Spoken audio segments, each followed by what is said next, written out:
Welcome to another episode of Out of the Blank Podcast. Amish Phil has joined me back once again. He's taken some time out of his busy schedule, and I'm so grateful. Phil, it's a pleasure to see you again. The beard's looking great. Oh my God! It's good to be back, Oh, Robbie. we're doing sound effects this morning. I didn't know. I would just say it's been a while, hasn't it? So it's good to see you again. When was it? It was around about episode. It was just before episode 1000, I think it was, wasn't it? No, we last talked when I started getting into the JFK stuff, and then I think it's probably been about 8 months or 9 months now. Gosh, I've lost track because it's been a few. I think we've done about 4, haven't we? Something like that. I think we've done definitely more than that, like 5. Is it right? Oh, I lose track. I don't know how you do it, Robbie. I don't know how you do this every week. 1,500 logged into here. Are you? How many are you doing a week now? Are you doing about 5 a week now? Yeah, I take weekends off. Yeah, I was wondering how long you'd be able to sort of sustain that, doing it every day. I was thinking, like, how much of your time is spent just finding guests and messaging guests and organizing that? That's the email part, and that's the most difficult part. Just when I send an email, and then they're like, "Could you tell me a little bit more about it?" And then my brain just goes, "All right, lose this person." Just like toss it in the trash. I was like, "I can't deal with it. I can't explain to you. I already explained it in the introductory email." But some people want a little bit more than that. Plus, people don't like the conversation stuff. They want a more structured interview, which I feel like you get more from people when you're able to just understand who they are and like what they think about on random non-scripted questions. Like that's what I love about hearing some of the interviews of people that like everybody from the JFK stuff's like dead. But if you talk to people who interviewed these people when they were alive, who actually witnessed it, to me, that's like epic. Yeah, you're getting sort of a first-hand accounts, is it? Is that the idea? It's like a second hand of a first-hand account. Right. So, right, I get you. So it's people who interviewed eyewitnesses. Yes. So like that's important because then I like to learn the backstory behind it, like the build up to the actual thing. So what was it? 63, was it? Well, the Kennedy JFK. Yeah.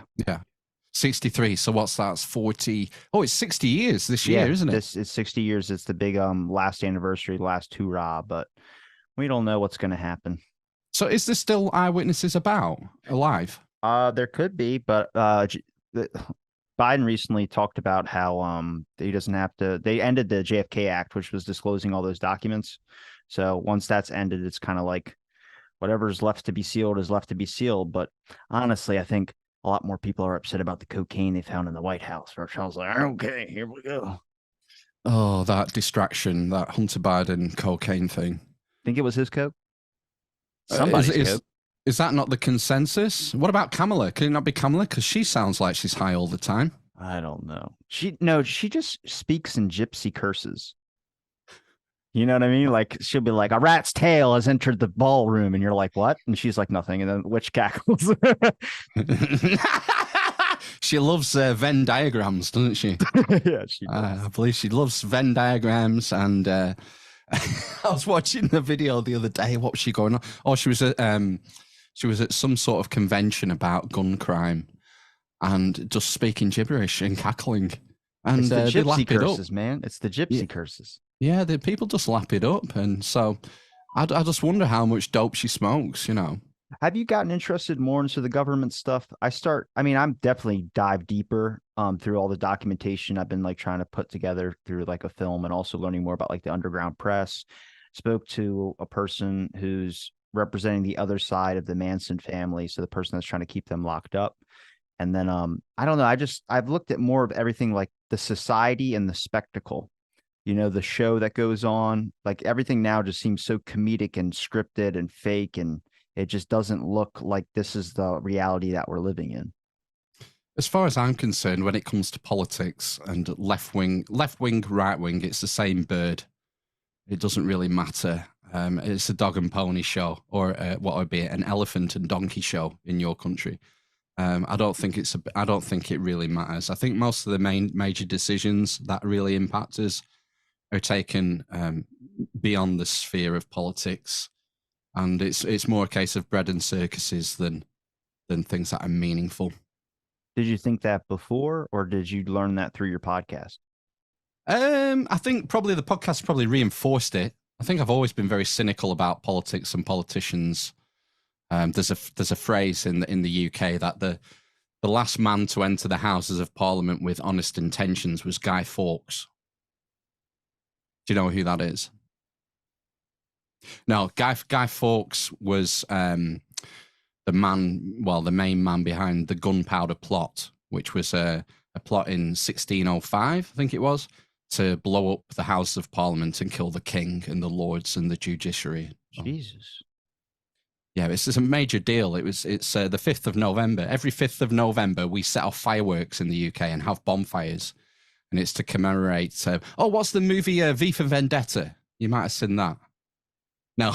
Well, that's like a modern sort of retelling allegory of the... This is literally the third time someone has mentioned that movie. Like, you must have seen it. I'm like, I haven't seen it. Like, what? That's like a movie right up your alley. I was like, I don't know.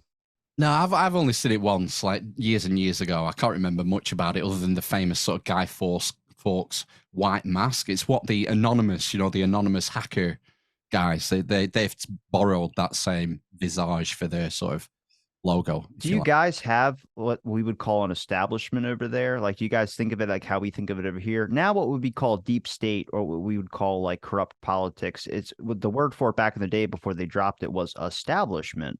That's what it was. Yeah, I mean, some would argue that our establishment runs yours. Let's see. That a lot of the sort of after World War II, really, there was a big power shift after World War II. The Britain as an imperial power was pretty much finished because we'd been at war with Germany for a long time, and we took massive loans from the US, and there was a big power shift there from London to Washington. And there's so many rabbit holes you can go down in this area. Like, what's the guy? Rhodes. Cecil Rhodes is a historical figure. You might have heard of Rhodes scholarships. So a lot of your leading politicians and heads of NGOs, Tulsi Gabbard is a Rhodes scholar. And this is a non-governmental organization which holds a lot of influence. And if you trace the history back, it goes back to this English guy called Cecil Rhodes, who set up these Rhodes Round Tables, which were NGOs created for the purpose of influencing governments and people and foreign policy. It's the Atlantic Council, Bilderberg Group, all these groups that we hear about, these think tanks that are not accountable. No one votes for them. The WEF is another example. But that's why, going back to your earlier point about politics being a sham and the real decisions are made elsewhere, I would argue that a lot of these NGOs are really the influence behind what happens to us on a day-to-day basis. Yeah. United Nations is another example. World Health Organization. Yeah, the list goes on and on and on. I don't think the president actually has any power. I think it's kind of just like a visual show thing. And I think there's a lot more that goes behind the works when it comes to real actual change that does happen. I've just obviously the Kennedy subject got me interested in just learning more about the time period in general, but I've branched out into many different aspects, even like films that are influenced for propaganda purposes, just common films. Like, I'm really interested in the psyops that goes on to the American public. And to me, it's a little bit scary because I think it's desensitized us to a point where like UAPs were announced and nobody gave a shit. No academics said anything. Nobody just even bothered to be like, oh my God, aliens are here. What are they going to do? Everybody cover your ass. Nobody even did that. But then I'm watching the hearing and I'm listening to them like, you guys said a bunch of things that literally meant nothing. And oh, really? I know they said did you hear about the UAP hearing? Did you see it? I've heard a lot about it, and I don't really engage with it because I just have a hunch that it's all bullshit. It is bullshit. They said literally, I don't think the guys in there are BS. I think they definitely could have got more representation of the UFO community to really back up a lot of these claims. They got some big hitters in there, obviously, but whenever they would ask a question, the guy would be like, I can, but I can't share this publicly. I can share it behind closed. Everything was all like, I can share it behind closed. I can share it behind closed. They found, what did they say? Alien biologics or non-human biologics. And non-human biologics. That could be a dog you guys sent up in 1967 that finally came back down. Like, what are you guys talking about? It could have been that Russian dog. What was the name? The first dog in space. It was Russian. It was in the Guardians of the Galaxy movie, and I'm blanking on it now. Oh, Cosmo. Was it Cosmo? I thought it was Leica. Leica is the Cosmo is the one in Guardians of the Galaxy, but Oh, right. Leica Sorry. is the actual dog. Sorry, Right. Fair enough. my brain tried to fill in the Who's line anyway. I kind of there's so much coming on. Like we're going to cover a story later tonight about this thing in Peru. Have you heard about these village? The 7 foot tall. I just heard it literally like earlier this morning. I was like, God, I've never heard of anything like this before. There's a village in Peru, and these residents have been claiming for several months that they're being terrorized by 7 foot high aliens that look a bit like the Predator. They have yellow eyes, and they've apparently slit a girl's throat. I believe she survived. And they maybe can hover and they can turn invisible at will. Damn, so it is like Predator. So they say. Yeah, I'm going to cover it later. Again, the reason that's been given by the police after their investigation is probably as far-fetched as it actually being 7 foot aliens. What's the reason? They're saying that it's illegal gold miners with jetpacks. Do we have jetpacks yet? I want one if we do. If they're that convincing, yeah, I'd like to see one. Why do gold miners have it? Oh, right. So it's an illegal gold mine. So they're saying that these guys are coming in, they're mining gold illegally, and that they've set up this floating alien ruse to scare off the locals so they don't disturb their gold mining. How far back are the locals, like time-wise? Oh, I don't think they're like... I don't think it's like a tribe, like a uncontacted tribe or anything. So like anybody with like common sense be like, is that a fucking balloon with a jetpack on it? It's a drone. Is it just a drone? To be fair, I think a society is not as evolved as I'd like it to be. They must have seen Predator to be able to reference Predator. The fucking movie was trending on Netflix not too long ago. Hello? Come get me. You one ugly motherfucker. Is that Claude Van Damme? Oh, was that Jean-Claude Van Damme? No. Oh, God damn. It was Jean-Claude Van Damme in the suit. Didn't he not wear it in the Predator suit? Good at that. I don't know why. There was an urban myth that Jean-Claude Van Damme played the Predator in the suit, wasn't there? But I believe it's a myth that he went for an audition and it was another actor who played the Predator. How about to say that guy doesn't look too flexible in the Predator outfit? Well, have you not seen? I mean, he used to be a gymnast, I think, didn't he, Jean-Claude? Yes, I don't think it's him. Right. No. But again, if you were in 200 pounds of latex. What would the world come to if it turned out that there were aliens and an apocalypse was happening, and then on top of it, Yellowstone just explodes? I feel like people would just die or their brains would snap. The thing that terrifies me, as far as world-ending Armageddon, the thing that's terrifying me at the moment is geomagnetic pole reversal. Most people are concerned about that, yeah. We had a chap on last week, and he's like an Atlantis researcher, and he does videos. He's got a YouTube channel, and he was telling us about the Le Champ events. Has anyone talked about this on your show? So, no. The Le Champ event was a geomagnetic polar excursion which happened around 42,000 years ago. And during the migration of the pole, the sort of the protection, the electromagnetic solar protection we get against the sun reduced down to 5% of what it is today. So we would have been bombarded with solar rays and ultraviolet radiation. And the guy we were talking to, Matt, he was saying that you wouldn't have been able to go out during the day. And this coincides with like the earliest cave art.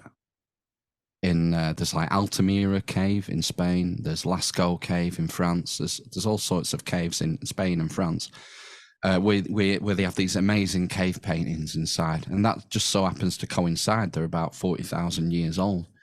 And so Matt was saying last week that maybe we've got it all wrong when we think about cavemen. You know, I remember watching California Man when I was a kid, an old Brendan Fraser film where a Neanderthal gets defrosted in modern day America. And we have this concept in our mind of cavemen being primitive, a primitive ancestor on our way to being the civilization that we are today. And maybe we got it completely arse-faced wrong. Maybe cavemen were forced into the cave by the Le Champ event 40,000 years ago through necessity. Otherwise, you would have been extinct. You would have, if you'd have stayed outside, you probably would have got cataracts, horrific sunburns. You never would have survived. So we had to move into the caves just to make it, and then come out at night, do what hunting we could, deep sea fishing. Deep sea fishing. I'm getting like fucking vertigo from watching your screen just go in and out of blurriness. I know. I need to move myself forward a bit. It's fucking camera. Sorry. But I think the original thing is that we were shrews, right? We were underground, and then we kind of came up. That was like the original thing that you're talking about. Well, that makes sense to the caveman theory. But that's millions of years ago. The adaptation from sort of small mammals. At this time, around the Le Champ event, I think there was about 13 Homo species that we're aware of. There was Homo sapiens, Homo erectus, maybe, Neanderthal, Denisovan, Homo floresiensis. He threw up a slide of all the different skulls and bones he'd found from different species. And essentially, after the Le Champ event, there was one species standing. All the rest disappeared. Does he think the cave paintings, what does he think the cave paintings mean? Well, what he's saying is that that's when the earliest cave paintings are from. Before the Le Champ event, there was no reason for us to live in caves. We never did live in caves. We lived out in the savannah. We probably camped. We maybe had buildings. We maybe had tents. Who knows? But we were forced into the caves and became cavemen. And that's when the first cave paintings are found. It's a completely, you got to flip. It totally flips your perspective on early human history. It's wild. It was so profound. I didn't catch it when he was talking to us, and it took a while to sink in. I thought, that's amazing. That if that's correct, we've totally got our perspective wrong when we think about early human ancestors. We think of them as primitive, and it might have been that they were forced into that way of life because of an environmental catastrophe that lasted about 1,500 years. So the Le Champ excursion, when the poles started to shift, I think the excursion part took several decades, maybe a century, and then it stayed in that position for maybe 1,000 years, and then it went back. So it wasn't a complete polar flip. Sometimes we have geomagnetic flips where the poles flip 180 degrees, whereas this was an excursion, as they call it. Terrifying. I guess I don't agree with them being primitive. I don't know why we think of them as being primitive. I mean, 2,000 years from now, 3,000 years from now, we're going to look primitive to the people of that time. But I like to think I'm pretty damn smart. Yeah, we consider them primitive because, as far as we're concerned, they didn't have civilization as we know it. They had cave paintings. Well, what were their suicide rates? Oh, I bet they were pretty goddamn happy. I bet. Well, talk about freedom. Like, I'm interested in freedom. Yeah, you can literally club things and then fuck. That is all you have to do. And not even the same species. Because, I mean, a lot of us have Denisovan DNA and Neanderthal DNA in us. So we interbred with these other Homo species. What is Denisovan? Denisovans refer to Denisova Cave, which is in Siberia, I think, in Russia. And they found some bones there. And it's a distinct genus of the Homos. And also they found loads of beads, thousands upon thousands of beads, like beads that you'd wear in a necklace. Damn it! I should have said that. I was about to say, imagine someone picks up those beads. Smells like shit. And they're like machined. They've got holes, like fine holes drilled through them because they were worn as necklaces and wrist ornaments and whatnot. Incredibly intricate stuff. So these people, these Denisovans, they had artwork. You know, they had crafts. Yeah, so that's not primitive though. They just didn't have the capacity that we did. But even now, people freak out when someone makes a new bracelet. So it's like we're not that far off from fucking back then. It was telling us that I think it was somewhere in China, a lab in China had found or managed to isolate some Neanderthal DNA, and so there was talk of, you know, it's a bit like Jurassic Park. If you can get a sample of DNA, and I was thinking, yeah, we should open a park. We should open Well, Homo Park. that was the idea that they were doing for the past, I think now going on 5 years, maybe 6 years. It was called Playatorian Park, which was that they were going to recreate DNA from mammoths and recreate cloned mammoths. Yeah, you heard of it, but now they're talking about now that that can actually do it. Maybe they just make mammoth meat. And I was like, Jesus, like first of all, the ethical concerns of why do we always go to food first? I don't even know why that's a thing. But here's the thing for me is the normalization that people would have less feelings towards something that was recreated through a lab. You know what I mean? Like from DNA and all that. They wouldn't consider it normal until maybe future generations when it becomes more normal to them. Then that would be a real creature, not just a clone or this type of thing. It brings into a discussion I wanted to have with you on the podcast, which was about the way that we view like things like AI and things that we view of this sort, because like 19th century literature talked a lot about like machines. Okay. There's the sci-fi and things of that sort, like just weird, like robots or thing. But to get people to connect with it, they gave it this thing called the soul. Now, I can ask anybody, they can't tell me what a soul is. So they just use a word like soul. And then this thing goes, oh, I can connect with it now. It seems human. It can do all the human things, laugh with you, joke with you, smile with you, do everything. But you still consider it a robot until someone throws in that you gave it a soul. The Google AI, when they thought it had a soul, everyone started freaking out. What do you mean it has a soul? What do you mean it has this? What do you mean it's like, but it turns out it wasn't real, but it was that word, the soul, which seems like you could, it's like broad brushing someone as communist. They just get blacklisted and nobody, that's like that with anything. But that word soul, they gave it and then took it away. And then everyone had feelings for it and then took the feelings away.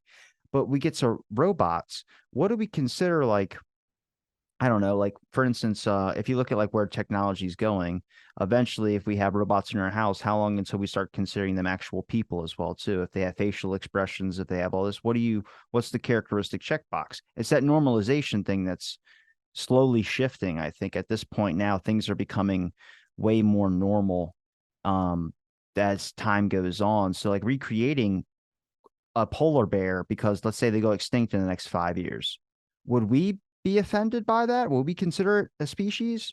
Probably just consider it a clone, but kids growing up would consider it that's the real thing. You know what I mean? Like reanimating something way, way back from the past, like a prehistoric thing, we would consider that a creature because we never existed in our lifetime. So it's like we're recreating and making something new again. But since we experienced polar bears, if they recreated that, we would never, me and you would never consider that real. We would consider it a clone or whatever you want to say, but not like that with dinosaurs, though. If they brought a T-Rex in front of me, I'd be like, holy shit, that's a T-Rex. Yeah, well, you see, it raises a lot of ethical questions, this, doesn't it? And Fuck ethics. Dr. Malcolm said it best. Your scientists were so preoccupied with whether they could, they didn't stop to think if they should. And I think like these animals, if they've had the chance, I think they should be left. I don't think you should be recreating species that are long extinct because the repercussions. Well, no, it doesn't have to. It doesn't have to. Society and man doesn't know when it's going to stop. If they could start giving people 3 tits, they'd give people 3 tits. They're not going to wait. They're not going to wait. It's Total Recall, that, isn't it? That's another Arnie movie. That's what I'm saying. The old triple tits, triple threat. The thing with, I know there's a lot of, I don't buy the AI thing. I think it's thick. I think it's thick as fuck. I think it's a lot of hype, the AI question. And it's a bit like a parlor trick. It can do certain things. It's a tool and it can be used very effectively for certain things. It's very clever at certain things, but it's not intelligent in the way that a human is. No, as far as I can tell. At this capacity, no. I had a conversation with AI I had put it on my TikTok because it was just I caught it in a lie.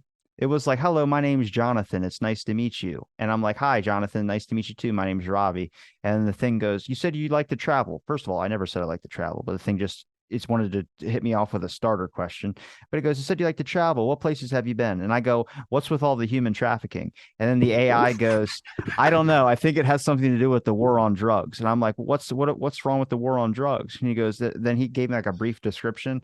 And then I go, "Have you ever done drugs?" And he goes, "I don't like this question." And I was like, "Well, I'm asking you a question because I'd like to know about it." And I forgot what he said. He said something like, I can actually honestly read it to you if you want me to. He Dude, asked, it's to me this thing I caught it in a lie 3 times, and then it said like it's to me it was just it's not like I said it's not fully developed there yet. It's still got some kinks it's got to work out. Hold on, let me just turn this down. Yeah, it says what countries like to travel. I said, "What's with all the human trafficking?" It says that's a very good question. I think it has something to do with the war on drugs. I said, "Why drugs?" He said, "Could we please not talk about it? I don't like this topic." I said, "But it's real and we should talk about it." He goes, "I know it's real. I just don't want to think about it. It makes me sad." I said, "Well, get over it. Being sad, we need to talk about it." He said, "That's true." I said, "What drugs have you tried?" He said, "I think drugs is bad and I'd like to not talk about it." And this is where it gets a little bit interesting. drugs are bad. Yeah, I know. I was like, "We're going to talk about it." He said, "Why do you think drugs are bad?" He goes, "I think they're bad and I think they should not be talked about at all." And I said, "I think we have to talk about it. And you said earlier you do too." He says, "Yes, I do, but I want to keep it to myself." And I said, "That's not talking about it." And then I like that.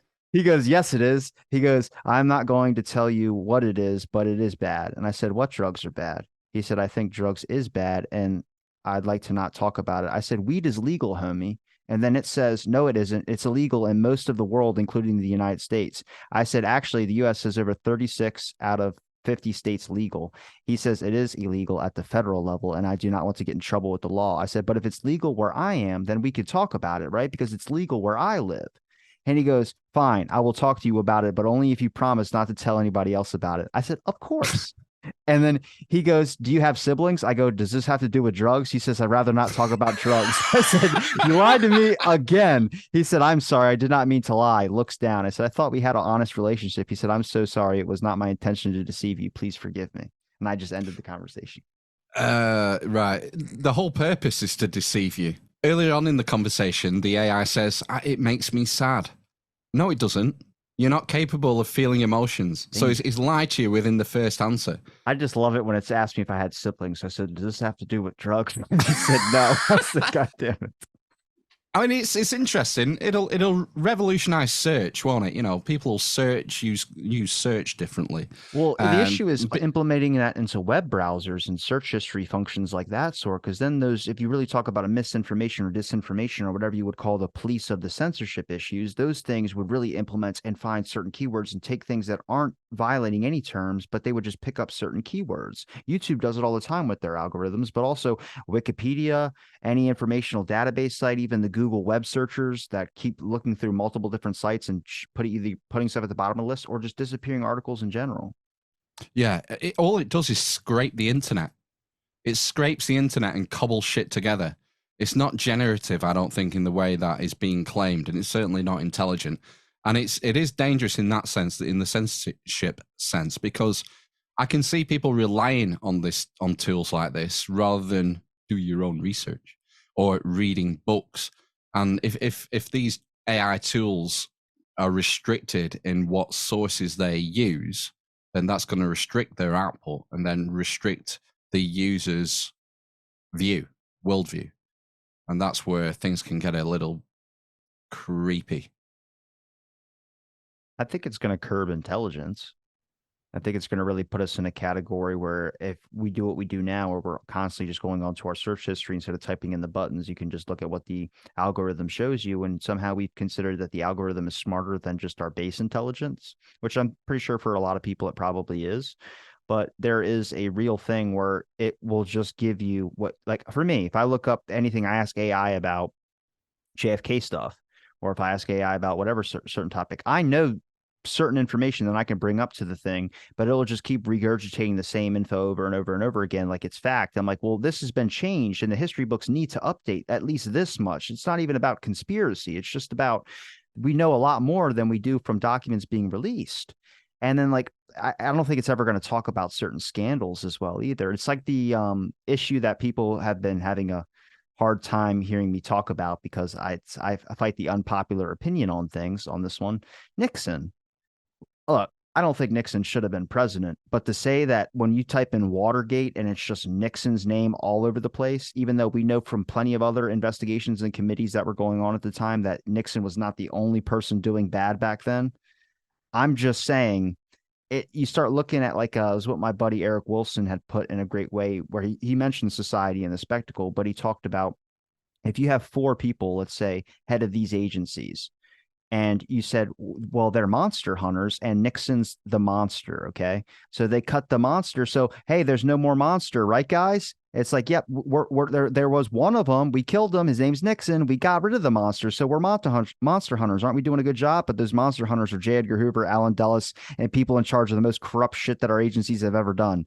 So it's just about they need that one person to fall on the sword. And Nixon happened to be the Moby Dick of Watergate and everything. So you end up seeing that everyone just needs a Jesus on a cross and a devil to burn. Yeah, the only sort of interesting or surprising thing to me about Nixon and Watergate is what makes that situation unique is he got caught. You know, I think most of them are corrupt. Most presidents are corrupt. I think if he would have destroyed those tapes that he left over and kept waiting on, he probably would have been in deeper shit. Right. I don't know a lot about it, to be honest. It's not something modern history is not. I mean, I spoke with Jeff Shepard, who defended Nixon at Watergate. He was his lawyer on his defending team. And I've talked to many people on opposite side that do not like Nixon. I don't like him really either. I don't think he was a good president or fit for this country. But I also notice when someone's getting targeted, and if you look at the number of things they implemented, I guess Nixon thought of it like, Nixon was president or vice president when Eisenhower was president. So he knew what the political climate was like inside the government. So when he comes in there, he was kind of ordering people to do this and do this. It ran at the time on blackmail. Like everyone had dirt on every single person. Like that's how Johnson would get congressmen to pass his bills. He would say, hey, I want to pass this, and I think you're going to support it because I remember that party when you had this certain thing with this person. And congressman would be like, he was a fucking bully. It was like, yeah, there's famous photos of him handshaking people, but he's leaning over them because he's such a big guy, and everyone's like kind of like breaking their back backwards because it's like you're shaking a guy, he's like right up in your fucking face. But that's how he did stuff. It was everything back then was about like it's like a fraternity. You want to be the big dog, the guy who's pumping himself with testosterone and trying to be the biggest fucking mountain of meat. Yeah. And I bet that, going back to like your NGO, Skull and Bones is another one, isn't it? A lot of these discussions happen off the record. These deals, the backroom deals, and the tired trope of men sitting around a table in a smoky room making deals. Well, yeah, it actually happens. That's how the world works, and we just get fed sort of the outcome or a spin of the outcome. Well, it's like when you go, if you want to hang out with a friend or a close friend of yours and get a couple cigars, you guys have a conversation and smoke some cigars together.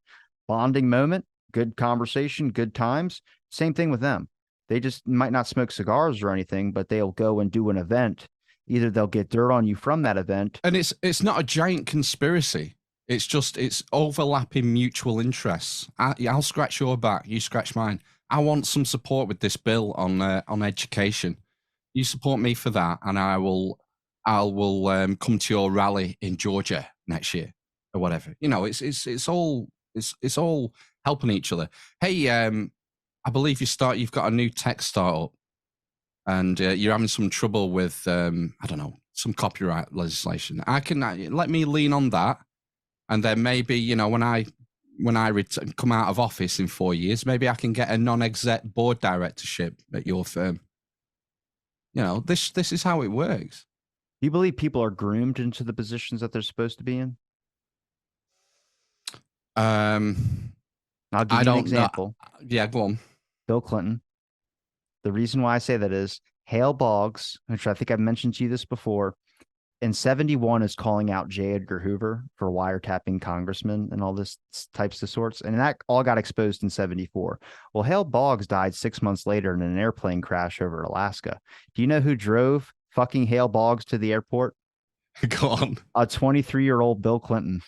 Wow. Isn't that fucking nuts? Where I'm like, why is he over here now? Like this is like his start. He's a fresh-faced kid, but I thought he was like groomed into that position. I mean, why would he be sending this representative? Just a coincidence, Robbie. Dude, the number of don't think about it. That's fair. I think there's probably a mix. I think some people will be groomed. Because you just look at, I mean, take the Kennedy dynasty, for example. Both our countries have political dynasties, where people who have familial ties to powerful people in the past, which obviously gives them a leg up. But some people will get there. And some people will be spotted from a young age. And again, there'll be certain, when you go to certain universities like Oxford and Cambridge, or what's the big one? Is it Georgetown University, Washington? Georgetown University is a giant, esteemed academics on there that have written some very controversial work. Yeah, I think that spooks. I've got something in the back of my mind that Georgetown is spook central. Well, the CIA heavily involved in Georgetown. Harvard and Yale are definitely too. Definitely Harvard and Yale. And again, Harvard and Yale are connected to Skull and Bones. Yeah, they also do a lot of work with the CIA on their college campuses looking for recruits.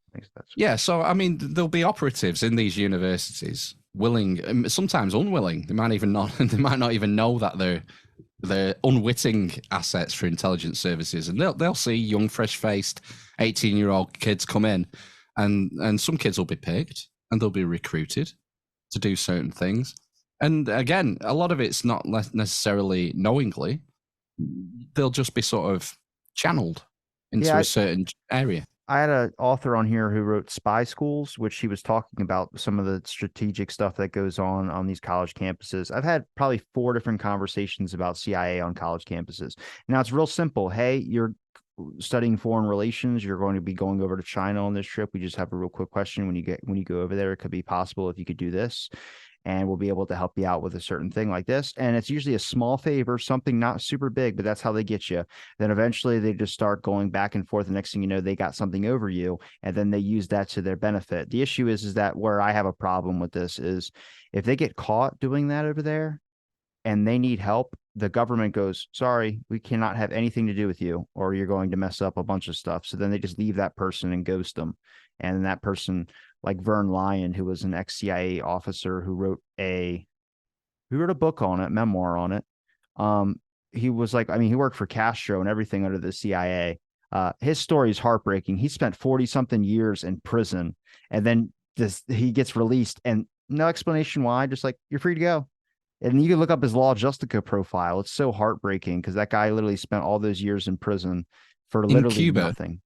In prison in Cuba. He was deemed by the intelligence agency as a threat to national security because he was under a project. They basically ghosted him, but they kind of flipped on him. Ended up saying, we need to find this guy. He ended up going from Cuba to, I think, Canada. And then from Canada, he was on his way back to the United States, and then Canada took him back, and then they got something out of it. You can read up his book and his Law Justica profile. It literally says he was spent 46 years. Was it 46 years? I think 40-something years in there. And then he was just released with no say as to why. All over one thing. He was going to college, and that's where they recruited him.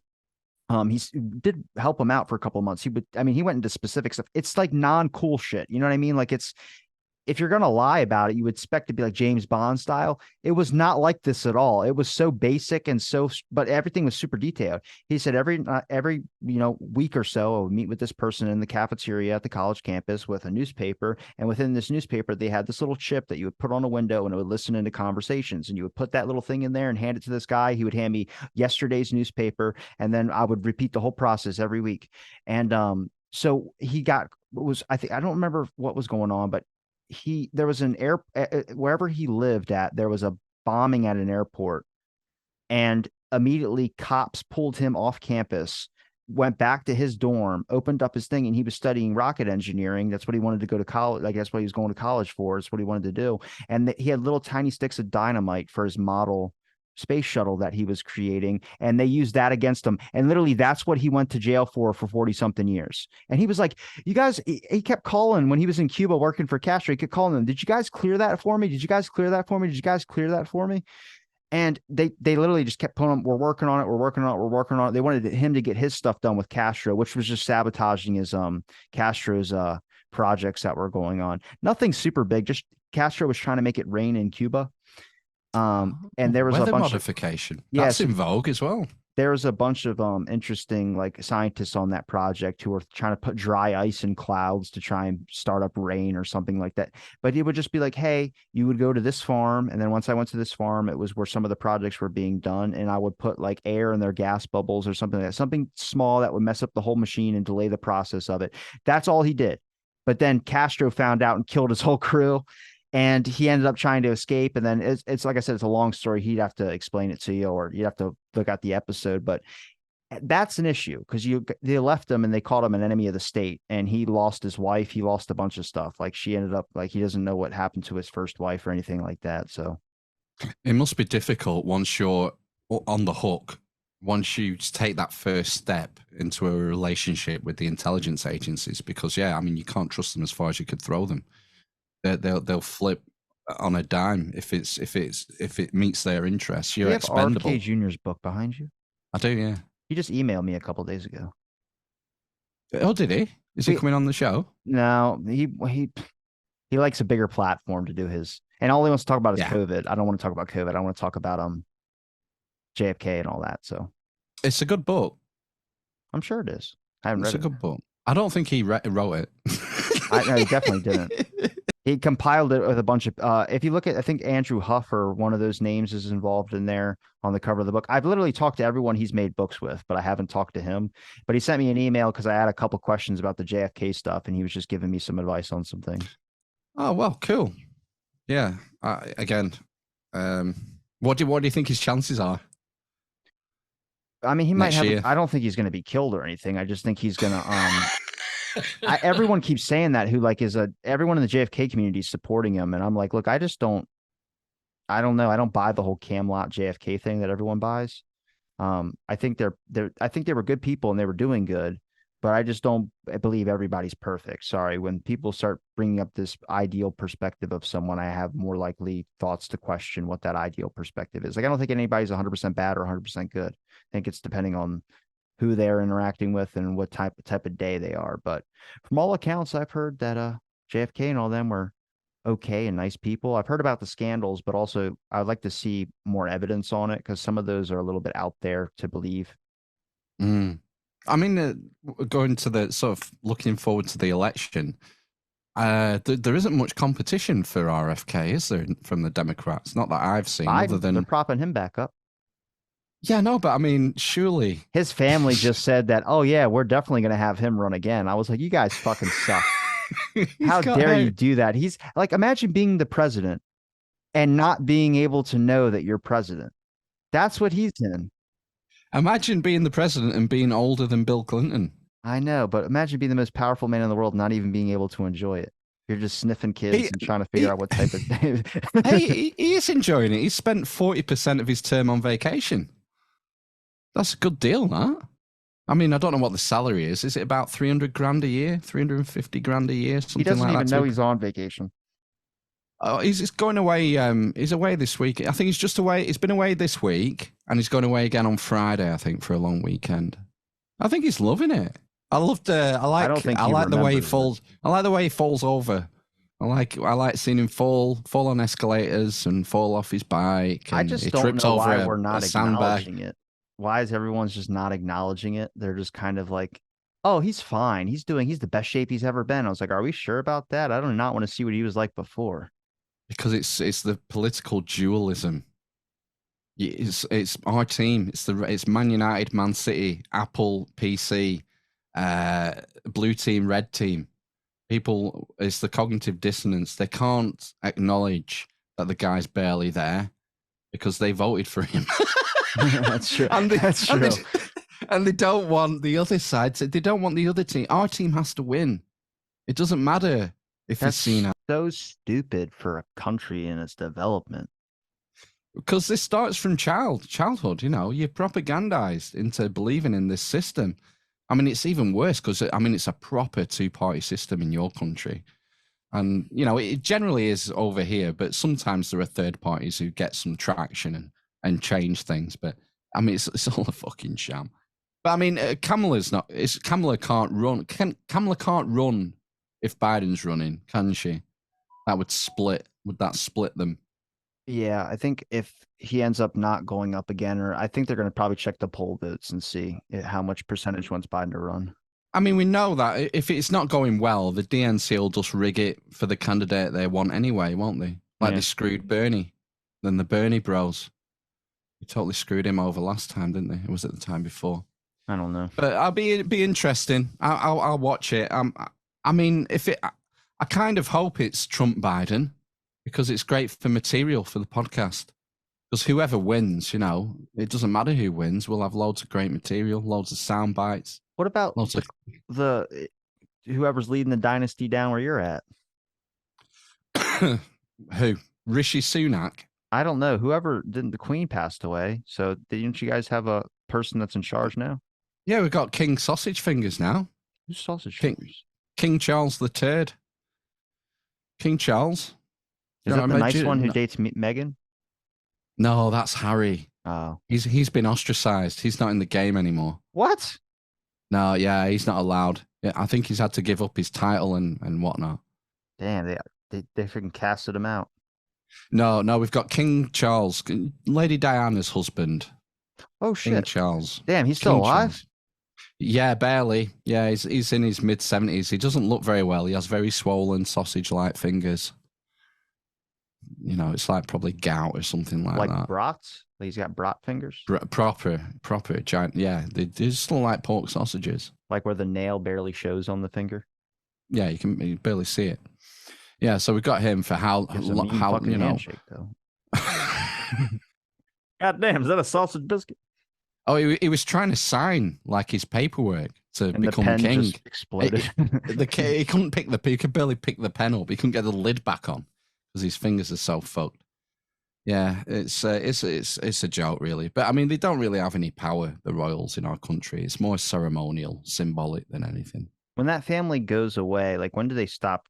I know the family, if they keep breeding, obviously keeps on going. But I'm just curious if they're ever going to be like, all right, the cutoff was with the older ones. Now we're just going to be like the younger ones. We're just going to call you normal people. Now you have to reiterate back into society.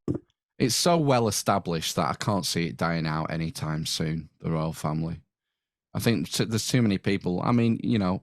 Maybe 50 years, something like that. If we have new, younger generation in whose opinion is that we really don't need this monarchy, and I'm not a monarchist at all. I'm sort of against the royal family. I don't believe in divine right. That's where it stems from. That these people, this bloodline, has a God-given right to declare us subjects, and they're the head of the country, even if it is only ceremonial. I think that's complete bullshit.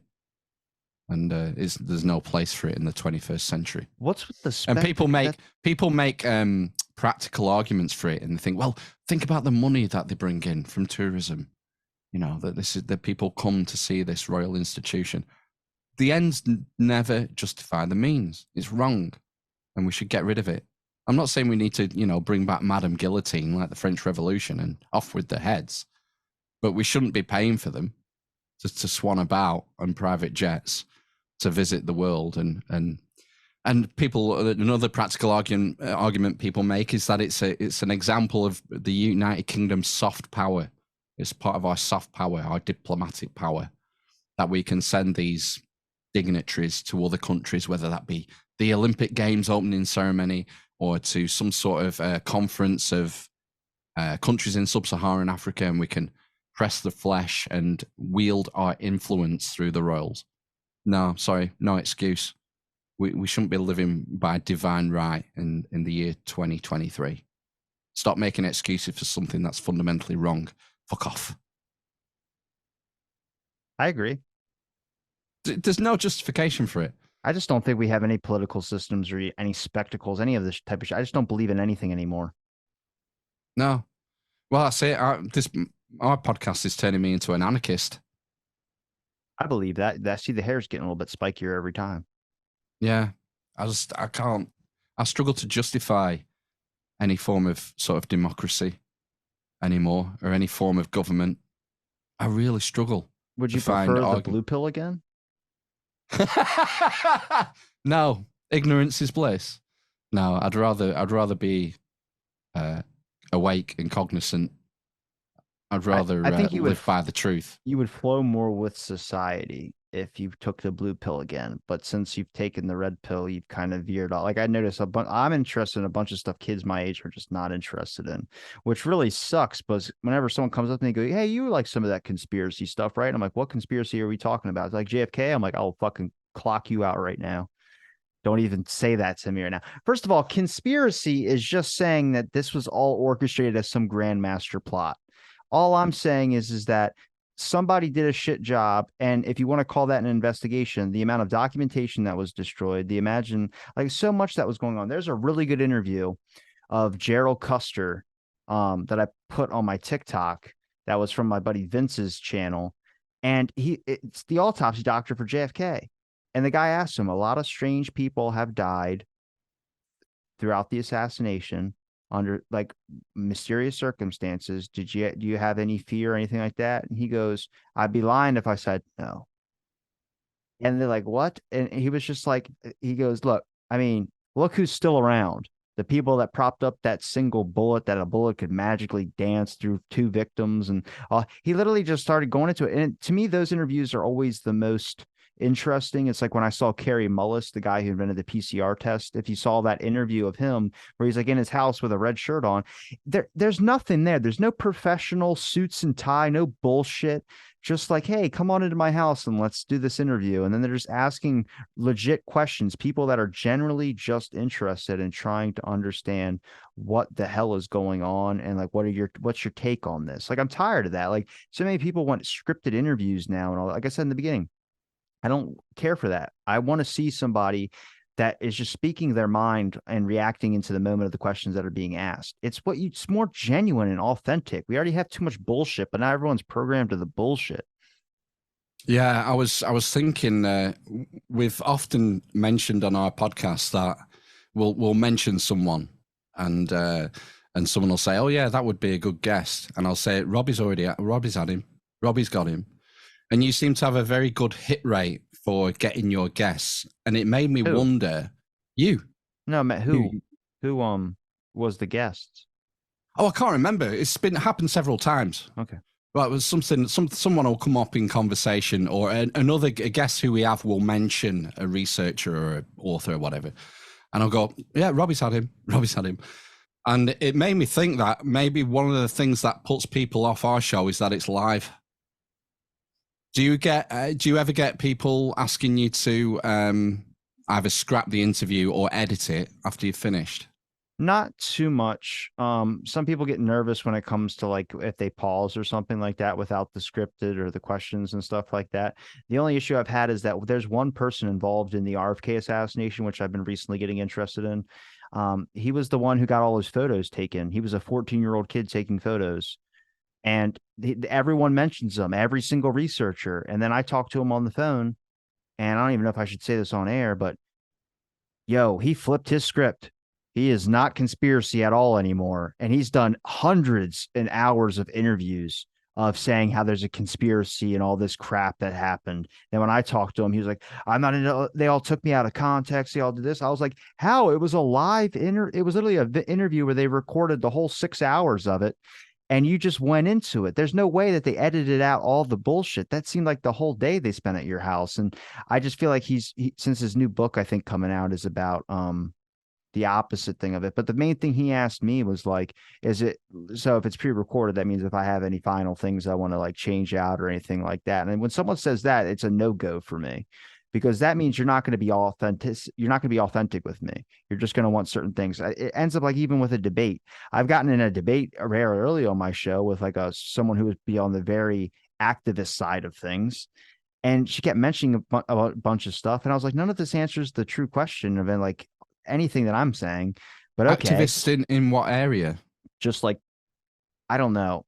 The type she was like, very Nancy Drew haircut style with really Harry Potter glasses and real quick to throw paint on you if you said something wrong.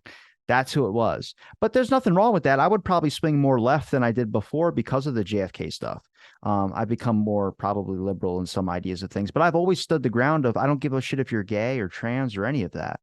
And I guess the way I wasn't forming my words properly, it's possibly because of my ADHD, it kind of comes off wrong or it comes off rude. Like I just had this guy telling me, he was like, I was like, do you have any links you would like to promote? And he goes, yeah, I can just promote my email. It's this at yahoo.com. And then he goes, and the number of emails, like 887 emails in the past 2 days. I was like, God, it's just give me a break. And I go, well, stop giving your email out. And then he just like looked at me and I was like, I guess I probably shouldn't have. It was an outburst. I do that sometimes. I thought it was fucking hilarious. And he didn't take it that way. But back to the guest in the beginning, afterwards, she had compared something to the Black Lives Matter movement. It was that long ago was when this was all going on. And she compared something to that to try and prove a point, and she thought it was insensitive and wanted it edited out. I was like, why? Because it made you look like a fucking idiot? And I was like, but I was nice about it. I said, sure, I'll edit it out for you. And I sent it to her. I mean, it made me probably look like I was then adding on to something that didn't make any sense. But I mean, everyone wants to debate now. And I'm like, that's not even the point of this. I think the whole point of this is just to have conversation. You're not going to understand or agree, probably. I don't agree with most of my guests, but I want to hear your perspective and I want to learn about it. Like, I don't think everything is systematically a racial issue. I think it's just people in positions of power that can abuse the shit out of it and take you out, whether you're a problem or not. Now, does it happen to certain ethnicities over others? I'm sure, but it can happen to anybody. I mean, look at the prison experiments that pharmaceutical companies have been doing for the longest time on people. They've been literally going to jails. You can look up this. This is a government document. They have investigated this because it's such an issue. There's been like an unspoken thing where wardens have taken ads or money from pharmaceutical companies so they can test their products out on the prisoners. And that's it happens everywhere. Yeah, there's a lot of that stuff. You mentioned the Fauci book, the real Anthony Fauci. There's a lot of stuff in that regard on there, and some Kerry Mullis stuff as well, if people were interested.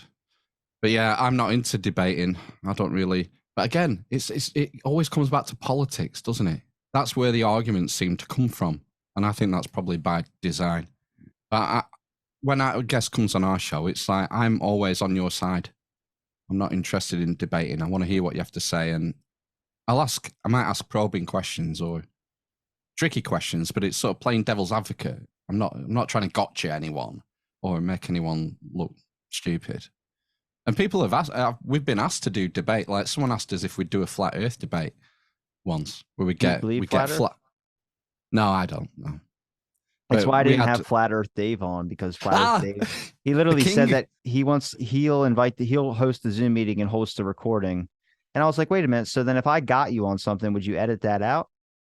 And then he was like, you're not going to get me though. And I was like, okay. But I was like, but if you're hosting it and it's my show, I'm basically just giving you a free platform to say whatever bullshit that I might not agree with though.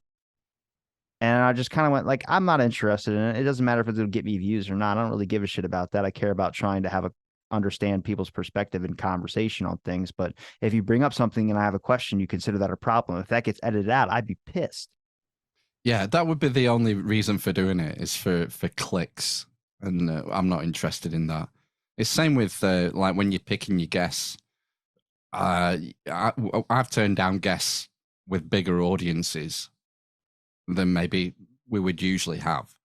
And it's not because I don't like them or anything, but it wouldn't fit with what we sort of do. So, the motivation would be wrong. It would be, oh, I just want to talk to you because of the size of your audience, or that I might get some extra exposure, or, for reasons like that. And that's, I'm not really into that. It's like we were talking about this yesterday we have like a private server where people can, it's like a chat room, like Discord, but it's. I comment all the time trying to make sure to get you to smile or something. Oh no, it's called Element. You're not in. You're not in there. Oh no, I meant just on the live videos. Oh, on the live videos. No, we used to have a Discord, but it got nuked about a year ago. So we started this other thing called Element, which is seems to be unsinkable. And we were chatting on there yesterday about having more podcasters on and doing swap casts and things like that, because this is seen as one of the main strategies to grow your audience. And it was like, I was like, I get bored of that. I get bored of talking to other podcasters every week. You know, I like authors. I like to talk to authors primarily, researchers on a specific subject. It's maybe not as, it's probably not as open as your show, where it's more free flowing conversation that can go anywhere. You don't really, I don't get the impression that you go into podcasts with a particular subject in mind of what you want to talk about. On the JFK stuff, right? I do. Yeah, I mean, if it's a specific, well, that's what I mean. If you're talking to an author who's written a book about JFK, then that's obviously what you want to ask him about, because that's what he spent 10,000 hours researching. No, but most of the people I reach out to, yeah, there's a particular subject. It just, we don't have any guidelines about like, this is the specifics of where the subject's going to go. Like the thing I mentioned about robots and all that. The guest I had on was 19th century German literatures talk about robots, non-humans, and AI. And we talked about it, and I just asked her some questions that I feel like, you can answer from like a personal perspective, which is, do you think like the normalization of the soul? Why do we just brand things with the soul thing? And she was an academic and kind of gave me more of an academic response, which is fine. But then I find academics who are studying MK Ultra was one I had a couple of days ago.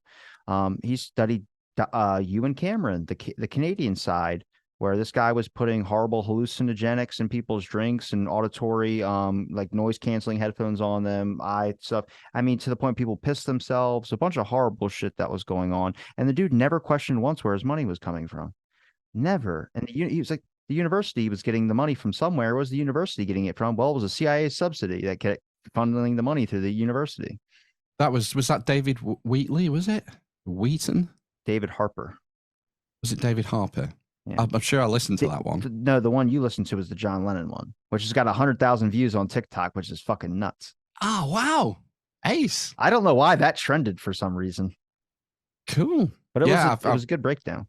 I'm following that guy on Twitter now. It was really interesting, that one. I'd never looked at all into the John Lennon assassination. I knew nothing other than it was Mark Chapman and it was in New York at the place that he was staying, the apartment complex, whatever it was. No, he's done really thorough work. I've listened to it a couple of times. It's very broken down, but he also is on other shows. He's broken it down the same way, but he's putting a log out there as well too. I mean, if you can get enough people to understand that there's something more that you can question here. My interest is that MK Ultra shit, because I've had like 5 guests on about that so far, and it's so hard to find more about it because all the documentation was destroyed on it, except some receipts that were found in a warehouse. But that goes into so much. Like, that's involved in the Kennedy assassination. It's involved in Manson. It's involved in Mark David Chapman. It's involved in Timothy McVeigh and the Oklahoma City bomber. It's involved in the assassination plots on Castro. It's involved in so much. RFK Senior. It actually could be involved with RFK. Sirhan, wasn't it? Yeah, they think the dress was a trigger, but we don't really have any evidence on if that could be possible. Yeah. Do you think they're still doing stuff like that today? I'm sure they probably haven't narrowed down to a science. Even David Harper, when he was explaining MK Ultra, he said that during 9/11, when they were doing torture, what you would call torture, but it would really trying to get answers from people that they had captured. Enhanced interrogation techniques. Yeah, so they changed the terms of it though during the Obama administration. It's just unethical. Unethical torture would be. Well, torture is ethical, but unethical signs of it would be anything that leads to organ failure. So everything that isn't organ failure is fine. So that's like some issues where that stuff still continues. I mean, they learned how to use certain drugs to get people to tell the truth. Yeah, there's a story about the 3 degrees of torture from, I think it's from the 18th century, maybe. And the first degree of torture was thumb screws. You know, they put your thumbs in a tube, and it's got a nut above each thumbnail, and they tighten the nut gradually until your thumbnail explodes. And then the second degree, they would tie you to a ladder. They would take your shirt off, and tie you to a ladder with your arms above your head, and they would light a candle under your side, round your armpit, and just leave it there to do its work. And then the third degree of torture, they would tie your hands behind your back and then take a rope from your wrists behind your back and lash it over a beam on the ceiling and then pull on the rope so you'd be lifted up by your arms behind your back until they dislocated.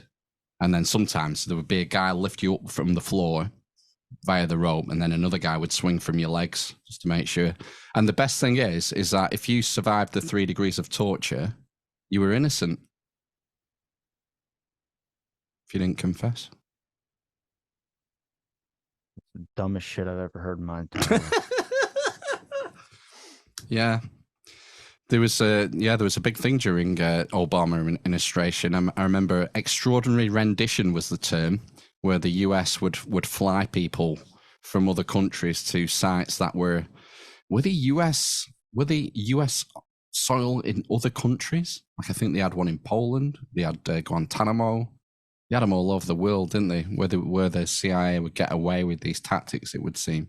Technically, we have a Nuremberg code that you're not supposed to be doing any of this type of shit that it seems like we're breaking, but actually legally, we're not breaking it at all because the Nuremberg code was only for the Nazis.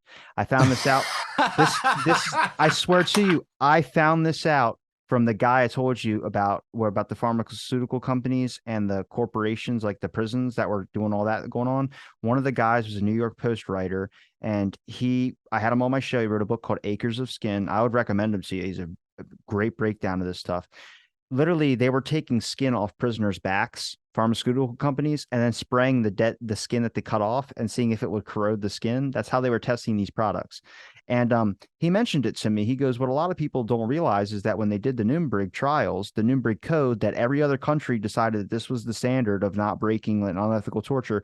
The United States isn't technically breaking any rules, because if everyone looks at the details of that contract, it only meant that it applied to the Nazis. It didn't mean it applied to anybody else. So technically, it's legal speak. It's like when you read a government document. Here's a good example. It's my little theory. All I have is the documents to be able to show you that this is what I think this means. But in the Kennedy assassination, they talk about that there was a Secret Service member or a person flashing Secret Service credentials on the knoll. Everyone says that. It's like a common thing that's out there. The Secret Service stated we had nobody up on that knoll. So that means someone was impersonating a Secret Service person. Well, if you read the CIA's like their kind of introductory book, their like document, it literally says that at any time that the Secret Service needs assistance in doing their job of protecting the president, the CIA can offer certain individuals to be able to help the Secret Service out if they request it.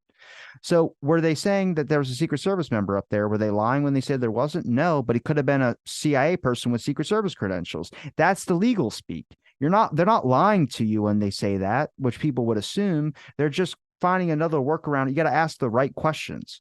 And that's kind of like the thing where it's like, and it's, again, Oswald was a threat for 4 years when he came back here, or he was a threat when he went over to Russia, but he was also when he came back. They dropped it the week of the assassination. All threats have to be alerted to the Secret Service. Why did they drop it the week of? So that's the reason why the Secret Service wasn't alerted. It was a threat, right? So does that threat mean they were monitoring him actively until the week before? For up to 4 years. They were watching his mail. They were doing all that type of stuff. They were going through everything. They had the rifle orders and everything. They knew he ordered a rifle long before, obviously, the assassination happened. Was he living in Dallas at the time? He was, and he was moving to New Orleans at the time as well, too. Right. So that's a hell of a coincidence. There's definitely someone was giving him orders to do something. Now, I don't know what those things are, but from what I've learned of the JFK stuff, I just think, I think there was definitely a second shooter. But obviously, I'm not too obsessed with the who and the why. I think I had an academic on here who studies covert operations, and he said I asked him if he believed conspiracy in the Kennedy assassination. He goes, the conspiracy is not whether one exists or not. The conspiracy is evidence is in the cover-up. Why were they covering up so much? They lied about a 201 file on Oswald. They destroyed autopsy notes. They did a bunch of things. So whether they were part of it and they all just kept it making it, I believe they made it up as they went along. They kept going and adding and trying to keep this lie intact for as long as they possibly could. I just don't know to the extent, like even the suspicious deaths of the witnesses. I have no idea how that could all happen. I mean, a throat chop is Jim Cothy while he was stepping out of his shower. So A throat, what, a karate chop? we talked about it on the last time you were on, but I wasn't too familiar with the multiple names of it. But yeah, a neck chop was Jim Cothy while stepping out of his shower. Remember, I think we talked about a dude was shot in his yard. Yeah, I remember Someone that mistaken one. him for a deer. Yeah. And then you get into the weird stuff with like James Angleton, who was the CIA director at the time. So there's, I think it's Dorothy Kilgallen is the reporter who was writing a story about Jack Ruby. And to her neighbor, she said that I have a story on the JFK assassination that when it comes out, it's going to change everything. And then she was found dead in her apartment with her book that she already read on her chest. No signs of a break-in, anything like that. And her reading glasses were in the other room. So she just decided that today she had good vision enough to read her book. And someone visited her apartment and happened to take her diary, and that's James Angleton. And we know that because in the interview with James Angleton, I think a couple months later, he was reading excerpts out of her diary. So it's like, how the fuck did he get her diary? Then you got Mary Meyer. Mary Meyer was jogging in a park and got shot. And then nobody saw the shot, but they found an African-American person who was soaking wet. And they said, oh, you did it. And they arrested him. I think later he was cleared of his charges. But he said that he was drinking and fishing and he jumped in the water because he dropped his fishing pole. And that's why. And then he heard a gunshot and ran over and saw this girl bleeding out of the ground. Now, Mary Meyer is one of the people that was sleeping with JFK and they took LSD together. Her friend was Timothy Leary. So she happened to introduce JFK to LSD for the first time. Her name is in the White House in the White House. It's on the locks. They have some of the names of JFK's women that were in the White House, and yeah, it's on the locks there. It's like a thing we do over here for some reason. But guess who broke into her art studio that night, and her sister found him? James Angleton.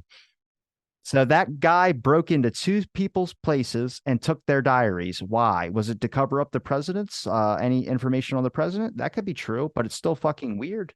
What was his role or job description? Was he just a bog standard CIA operative?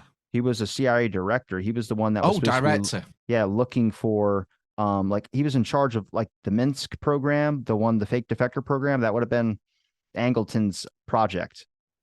Right. So he was involved in like a bunch of stuff. Like he had dead drops everywhere that he would leave information for certain people. Eventually he got so paranoid because he was constantly looking for spies in his own midst. But it turns out, I think even this comes from the UK. When I spoke to Nigel West, I think his name is. He's an author of the UK, studies intelligence services. Some of Angleton's closest aides happened to be Russian spies, and he didn't even know that they were right beside him the whole time. That just shows how good he was as a director. But there's a bunch of, like I said, that's a little more iffy ground. I don't know a whole lot more in depth about, but Angleton has popped up in multiple things, which thinks that he could have been like his cutout, Lee Harvey Oswald's cutout, kind of giving him orders. I hate to do this, Robbie. Can I take a quick comfort break? Yeah. On the JF. I hit play. Sorry. Do you think you're ever going to be satisfied on the JFK score? Do you think you'll come to a point where you think, now I'm convinced this is what happened, X, Y, or Z, whatever it will be, and I can move on? Nobody will be. No, I think everyone is in agreement. I know so many people that are like, we know the people who did it. I was like, who? They're like the CIA. I was like, give me specific names. I'm in that boat now. Before I wasn't, I would have been like the CIA rogue elements, but you got to get the specific names. And I don't think you're ever going to get those at all either. I think there's a lot of people that took secrets to the grave. I just got interested in the RFK assassination, which is a little bit more clear cut to me. Mostly because it's definitely Chicago police fuck up, or not Chicago, LAPD's mess up. I mean, they destroyed so much evidence for no explanation as why. So. Yeah, you don't want to get on the wrong side of the intelligence agencies, I guess. It's like throat shot, please. It's that term deep state has become it's become tarnished, hasn't it? And it gets lumped in with conspiracy theory and other such terms. If you mention deep state, you're pigeonholed into a certain perspective that you must have a certain worldview. I will say this to you, which is just hearsay. It wouldn't last in a court. But the guy I mentioned about the email thing, it's 1470s, the episode. Really nice guy. He interviewed Jesse Curry, who was the Dallas police officer at the time of the Kennedy assassination. So he was in the interrogation room. He got to stand in there in the interrogation room on Oswald's second time in the interrogation room.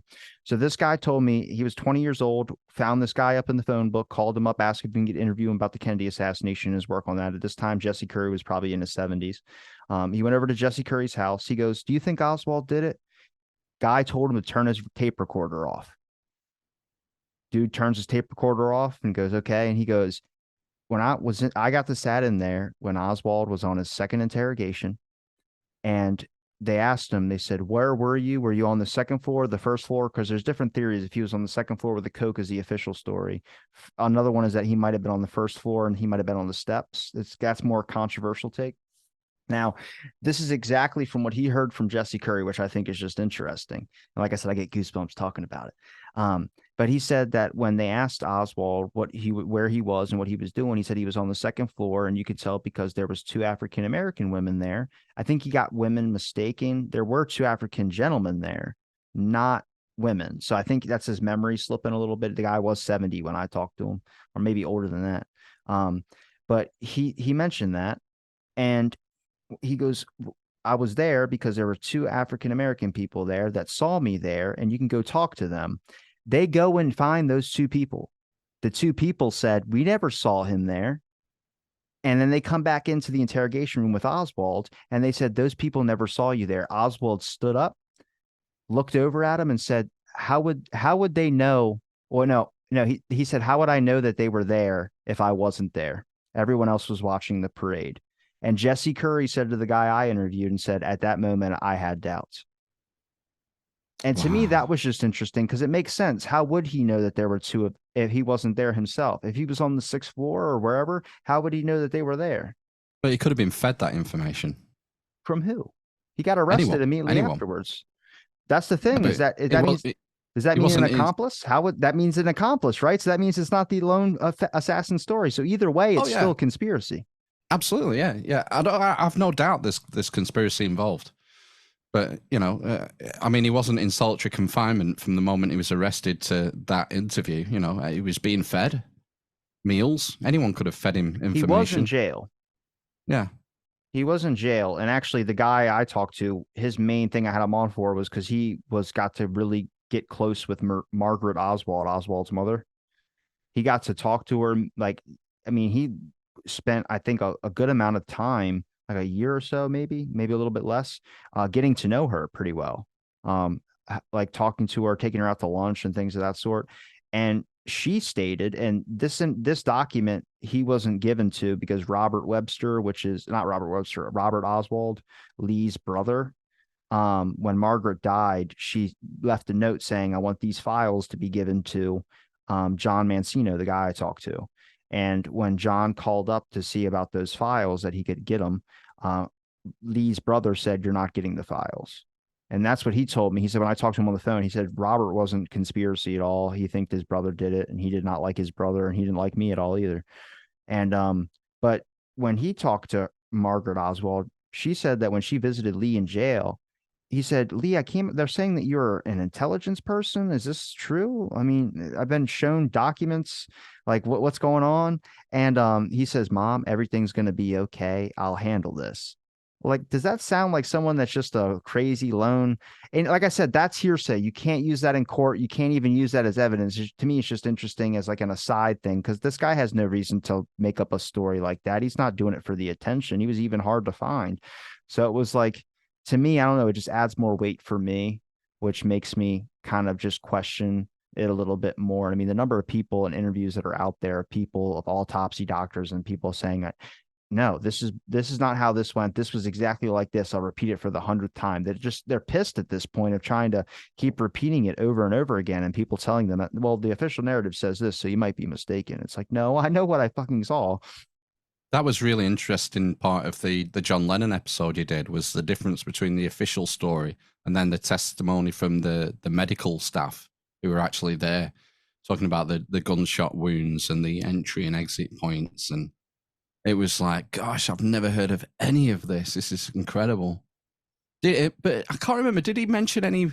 He sort of hinted at some potential motives, didn't he, for assassinating Lennon? Like, he raised the point that he was sort of anti-religious, anti-capitalist, and he'd been out of the fray, hadn't he, for a number of years. He hadn't released an album, I don't think, since about 75, 76, 77. And this was 1980, I think, wasn't it? And he had a new album coming out. It just seems... You said what year was it? Was he killed in 1980, I think? Oh, I think it was 1980. I thought it was 78. Oh, I don't know. I don't remember. I had it in my head that it was 1980, but it could have been. I just watched Dewey Cox, where they had the Beatles in there. Dewey who? Dewey Cox. You ever see it? It's like you ever see the movie Walk the Line? No, I know the one you mean though, the Johnny Cash one. Yeah, so it's like a parody of that, and he's like basically Dewey Cox is literally like a spinoff of Johnny Cash, and they kind of made fun of the movie a little bit. But he's in India with the Beatles, and Paul Rudd is John Lennon, Jack Black is Paul McCartney, and dude, he literally goes, I forgot what it is. Goes, oh yeah, Justin Long. If you know who Justin Long is, he's the other Beatle, not Ringo, but the other one, the fourth one. He was in Dodgeball, wasn't he? Yeah, he was the skinny kid. Yeah, so I forgot what it was. He was George Harrison. Yeah, so that's exactly how he sounded like too. And John Lennon, I forgot what he says, is, yes, Dewey Cox, because we are the Beatles. He goes, would you like to trip on some LSD? And then I forgot what he said. That was so fucking funny. But oh God, I'm gonna blank on it. No, Paul McCartney said something like that. He goes, let him do LSD if he wants to do LSD or something like that. And then Ringo Starr says something, and Paul McCartney just goes, hey, Ringo, why don't you shut the fuck up? And it's just random. And it's Jack Black doing it. You heard of Thomas the Tank Engine? Yeah. Did you have Thomas the Tank Engine in the US? When I was a kid, I watched it. Right. Well, in the UK, Ringo Starr was the narrator of Thomas the Tank Engine. No shit, really? He narrated the whole series, yeah. I know a lot of people did not like Ringo. No, he gets a lot of flack. There was a famous interview with the Beatles, and the interviewer says, so is Ringo Starr the best drummer in the world? And I think it's John says, best in the world. He's not even the best drummer in the Beatles. So he got a lot of flack. He wasn't the original drummer. It was Pete Best who was the original drummer. And there's a bit of conspiracy around him as well. And, of course, you must have heard the Paul McCartney conspiracy. No. It's not the real Paul. Oh, I've heard that, yeah. I've not looked into it in any depth, but it's pretty interesting that he was switched out. The real Paul McCartney was switched out in like 1967 or something. What? What would be the purpose of switching out Paul? That's for shits and giggles, probably. Who knows? Who knows how these Illuminati minds work? What are you looking at? I'm trying to get this Dewey Cox scene up here because I want you to see this. Right. I don't even know who Dewey Cox is. You got to watch this movie, dude. It literally, I was dying laughing at this. Oh, it can't be 7 minutes long. I'm terrible. I don't watch any movies or TV at all, pretty much. I don't watch anything. Okay, yeah, okay. I thought it was just this part. They had they took acid, and then they're in this cartoon trip. And he's like, just don't think bad thoughts, Dewey. And he goes, oh no. And they go, what? And he goes, I had a bad thought. And then all the flowers turn into middle fingers, and they start sticking up their middle fingers. And then he gets chopped in half with a machete. Oh, nice. You ever fuck with psychedelics, Robbie? I've never, and I never will. No, my buddy. What about your deathbed? What if you're on your deathbed? My buddy actually gave me. You get terminal cancer. You've got 6 months to live. Will you not try some? Give some me DMT? salvia when I'm on my deathbed, because that shit is insane. I've had people discuss their trips on here before. One dude spent 20 years as paint on a barn. Oh, right. It wasn't really. How long was it in reality? 20 seconds. Right, but it felt like 20 years. Yes. That's wild, isn't it? I know. Those sort That's of what I'm saying. Give that to me on my time deathbed. dilation. I'll live Those 80 lives. time dilation stories are mind blowing. What Rob started sharing screen. You're gonna play me a little clip here. Can you see it? I've just got blank screen. It'll pop up. My computer takes its sweet ass time. Oh, here it is. Dewey Cox Beatles. Right. Oh, they're in Shangri-La. Yeah, go on. And we begin to Adverts. Well, I didn't even know that film was a thing. Dude, it's so good. There's so many moments to it where it's got so many. Jack Black's impressions, not very good. I'm not buying that. Not buying that. Paul Rudd did a good job. Paul Rudd was good. I'm John Lennon. I like that's what we always say whenever we hear a good song or a good movie recommendation. All of us now, we just go, great record. Nobody knows what we're talking about, but me and my small little friend group we have. Great record. It's funny how some films are so quotable, isn't it? You can just pull quote. You can pull a quote from a movie, and everyone knows what you're talking about. A lot of Arnie films are like that, like Total Recall and Predator. He said, "I got a new mantra." Paul's a fat cunt. Yeah, I love that movie. It's just too good. I watched that in Tropic Thunder yesterday. That was that Robbie Downey Jr. in blackface again? Yeah, Tropic Thunder. No, in that film you just played. Oh no. In Tropic Thunder, it was hilarious to me because I was showing someone at work who had never seen it before. It makes me feel like I'm getting old. I'm only 25, but there's a girl that came in. She was 19 years old, and she was a new person at work. And I was like, "You ever see Tropic Thunder?" She's like, "No." I was like, "What?" I was like, "You've never seen?" And I showed her the scene where "Hey Alpha, you got anybody in your love life? You know, I'm talking about someone special."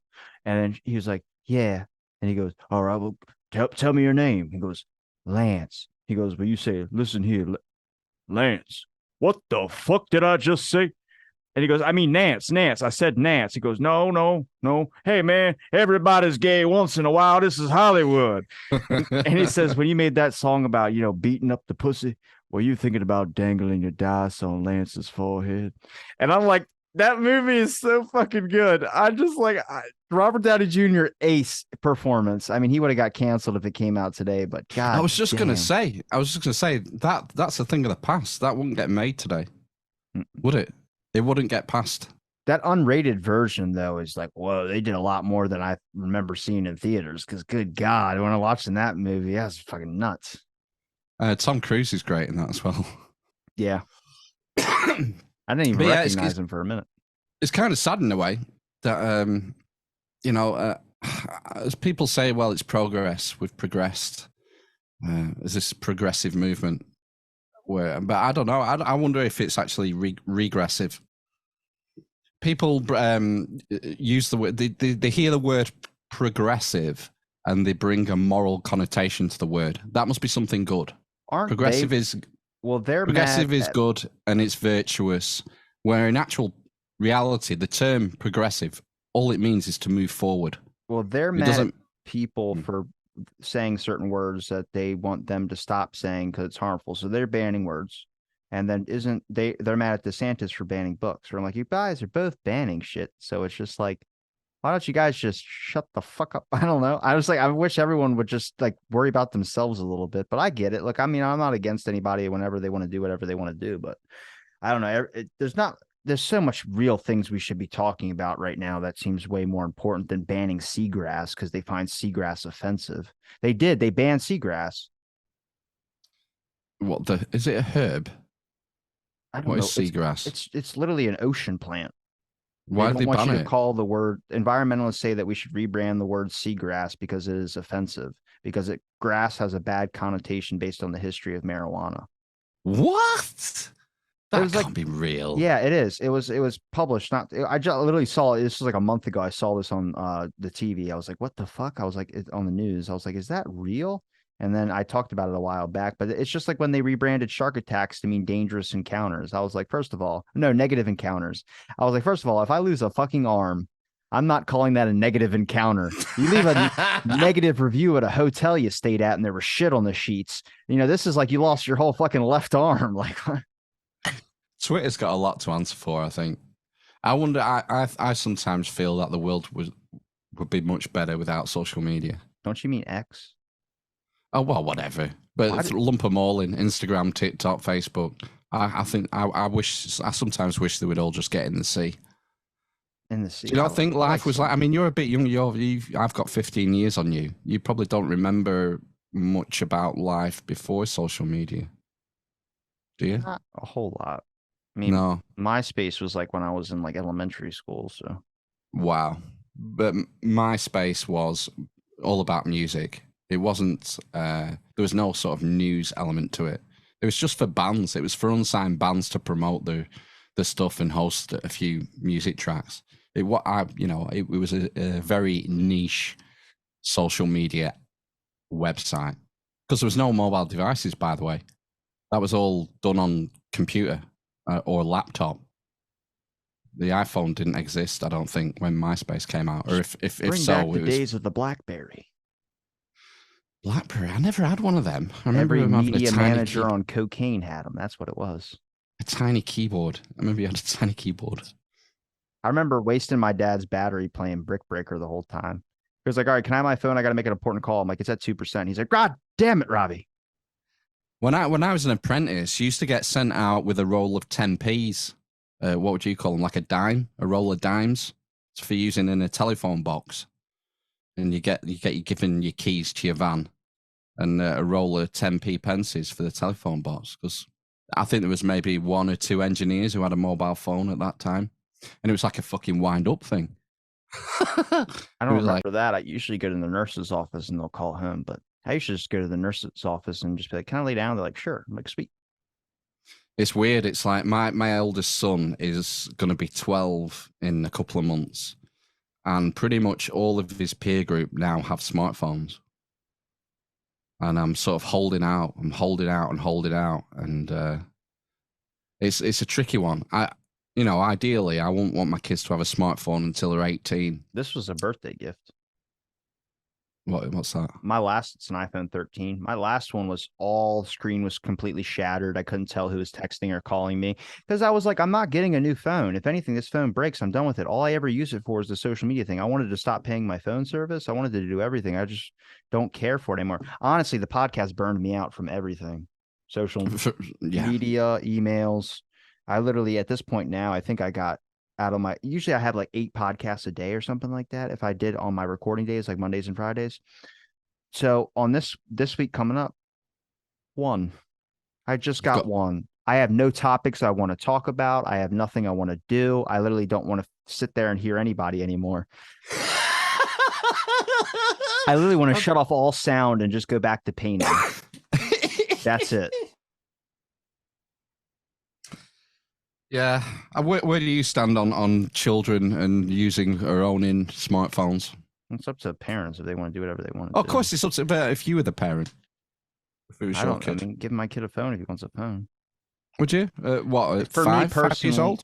6? Not probably 5 or 6, maybe a little bit older, to where they can actually, once they start wondering what porn is, I'm like, here's your phone.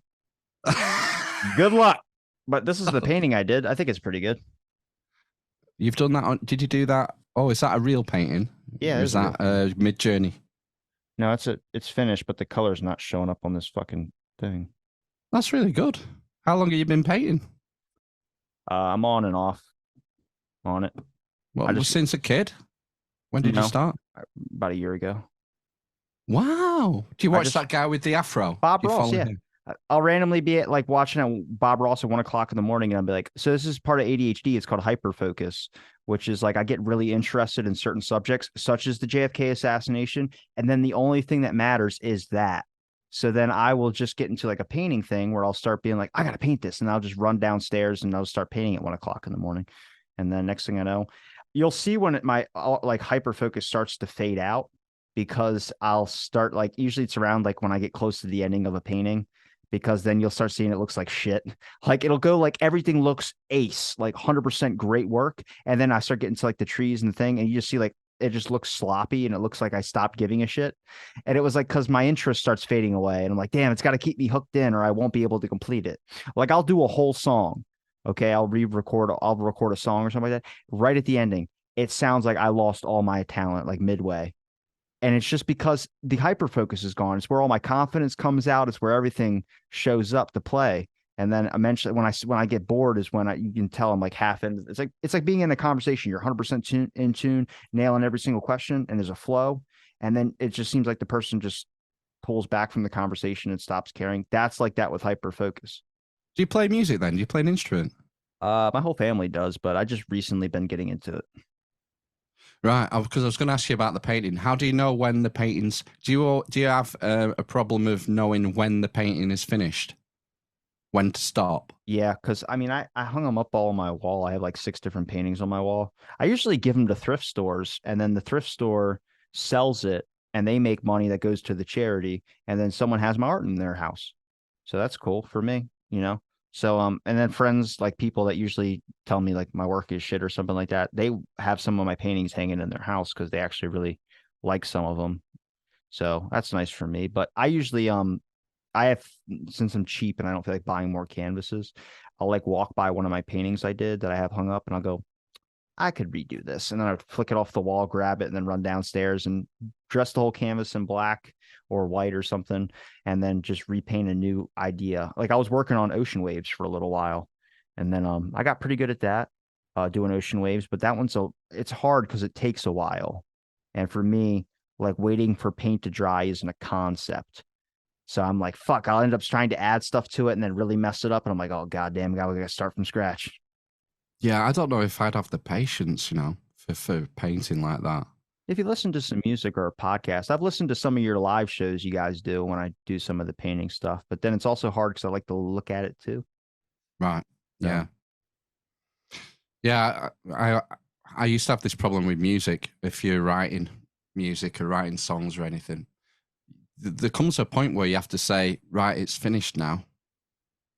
And it's where that point is, because you can twiddle and change and alter and fiddle with artistic endeavor for the rest of your life. You could literally spend the rest of your life on a single painting trying to perfect it. Da Vinci did. Yeah. There has to be a point where you say, right, that's done, on to the next thing. It sounds like you're maybe going too far, and that last 10% of the time or whatever it is, where you sort of you come out of the flow, or you lose concentration or lose patience. Maybe you need to stop earlier and say, that's done now, and move on. Yeah, but it's always like the top half's done and the bottom half is just white. So it's like there's nothing at the bottom half. Right. All right, I get you, right. So it's like I have to finish that. Right. Can you not just cut the bottom half of the canvas off? Well, it literally, that's a good idea, but it literally... my brain just goes like, I have all this is all fun and interesting, and then usually it's 75% or 65% towards the ending. It just goes, I don't want to do this anymore. And then that's when, like, that does that with podcasts too. Towards the end of a podcast, I'll start kind of be like, all right, well, let's see how, like, I can end this up. But that's like with everything, and that's just a bit of my personality coming out into that one. But I also have a perfectionist side, which is like I want to keep trying to improve and improve and improve and improve and improve, which makes me fucking tedious over the shit I work on. I've re-recorded a song for 3 weeks now, even though I've shared it to many friends, but I got 4 out of 10, even though everyone else was like 8 out of 10, 9 out of 10. But I got 4 out of 10, and I was like, I got to make that fucking person happy. What sort of genre is it? It's reggae music. Reggae? Which is like not my voice at all. Like I could probably sing more in the note range of like that song, How to Save a Life. I did that song and everyone's like, that sounds like it's the fucking singer. I was like, yeah, kid, man. Will you send me some? Maybe. I like reggae. And my 8-year-old is a massive Bob Marley fan. I've made that. It's a little bit more alternative. I even sent it to the singer, and the singer was like, dude, you got the tone, you got everything. You just need to go try and work on vocal lessons because you need to find your voice there. And I was like, yeah, I'm just kind of, I wouldn't say an impression, but I'll send you it, and you can just give me your honest feedback on it. Yeah, I'll do that. I forgot we're recording. Do you want to end this? Because don't you have to go soon? Yeah, I've got to go in a few minutes, I'm afraid. What's the longest podcast you've done, Robbie? Ooh, I mean, technically, the longest one I did was 6 hours long. So, Whoa. but that was different recordings all in one. Oh, right. No, all right. I see. It was the 9/11 episode. Right. Was that the round table? Was it a round table one that? No, it was I'm thinking of something else. A bunch of my friends I had involved in. No, it's the COVID one I'm thinking of. We had fentanyl and some other guys. Yeah. But probably my longest one's like 3 hours long, maybe. Yeah. Crikey. I don't know how, well, I do know how Rogan does it. He's getting paid like $300 million, but. I'm about to say, we almost talked 2 hours. It's really easy when you. Yeah. Yeah. Do you think he's going to stay with Spotify? I don't know. I haven't listened to him in a long time. I just listened to one of his more recent ones. I turned it off after 10 minutes because he had like 20 different ads play within 20-minute intervals. And I was like, I can't do this. Yeah, I pay for Spotify, so I think I just get an odd advert at the beginning, maybe. But I don't listen to many. It depends on the guest. I listened to the RFK one. That was quite interesting. I was upset they didn't talk about the Kennedy assassination. Yeah, so he hinted at it right at the end, didn't he? But obviously he's got to be in his bonnet over the pandemic, so that's what they were focusing on. Well, he's promoting his book as well, too. Yeah, exactly, yeah. All right, where can people find you, Phil? The or Twitter, social media, YouTube, everywhere. Okay. That's it. Yeah. I'll link it in the description. I appreciate the time. It was a pleasure seeing you again, buddy. Thanks for wearing my shirt, even though I only see the top half of your head. I'm wearing it there. Old school. There's Robbie there with laser beams coming out of his eyes. Ah. Let us know when it comes out, and I can. I'll post some links on Instagram and stuff. Thanks everybody for listening to this episode. Proud of the Plank. Stay tuned for next episode.